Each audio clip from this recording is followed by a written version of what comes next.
मैं समझता हूं कि भारतीय जनता पार्टी के पास कोई मुद्दा बचा नहीं है और मैं इस बात को पहले भी कह चुका हूं कि केंद्र में तो भाजपा सरकार में है, वहां विफल रही। राजस्थान में भाजपा विपक्ष में, यहां भी विफल रही। अजीब पार्टी है जो सत्ता में फेल हो रही है और विपक्ष में फेल हो रही है। 4.5 साल में कोई मुद्दा उनका बचा नहीं कहने के लिए।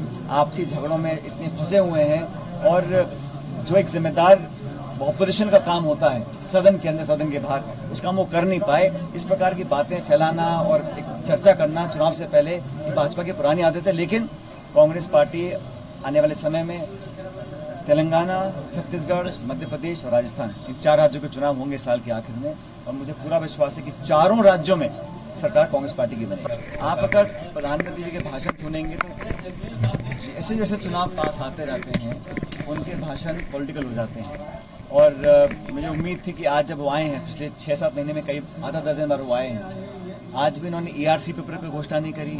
आज भी इन्होंने जो हमारे स्टेट का बकाया है केंद्र सरकार का पैसा, उन्होंने उसकी बात नहीं करी।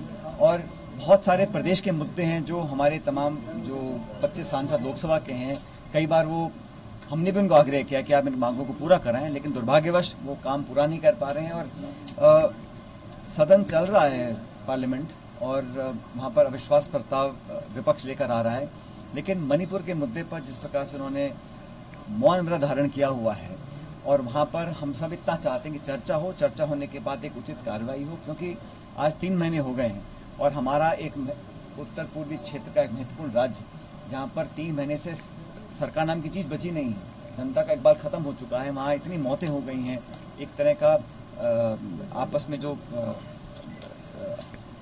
आक्रामक रवैया लोगों ने अपना रखा है, बलात्कार हो रहे हैं, आग लग रही है। हम चाहते हैं उस पर नियंत्रण किया जाए और केंद्र सरकार, राज्य सरकार अपनी भूमिका को निभाएं। इस पर जो भाजपा का शीर्ष नेतृत्व है वो चर्चा करने से भी संकोच कर रहा है और कदम उठाने की बात तो बहुत दूर है। इसलिए हम बहुत चिंतित हैं और हम चाहते हैं कि इस प्रकार का जो बर्बरतापूर्ण व्यवहार हुआ है मणिपुर के अंदर, उसकी पुनरावृत्ति ना हो। इस बात का आश्वासन प्रधानमंत्री जी देते तो बेहतर रहता। आज मोदी जी के दौरे से पहले एक भाषण था मुख्यमंत्री जी का 3 मिनट का, उसको हटा दिया गया। इसके बाद मुख्यमंत्री ने ट्वीट किया था। मैंने कहा ना, जो मुद्दे हम चाहते हैं प्रधानमंत्री जी या केंद्र सरकार उठाए, उसको वो कराने में बिल्कुल नाकाम रहे हैं। जनता के हित के मुद्दे जो हम चाहते हैं, हम ERCP की बात करते हैं, हम चाहते हैं हमारी रेल परियोजनाओं का बहुत पैसा अटका पड़ा है, हमारा जो हिस्सा है प्रदेश सरकार का GST का, बहुत सारे टैक्सेस हैं, वो पैसा पूरा मिला नहीं है और योजनाओं में जो सहयोग मिलना चाहिए वो पक्षपातपूर्ण तरीके से कार्रवाई कर रही है केंद्र सरकार, ये अब जग जाहिर हो चुका है।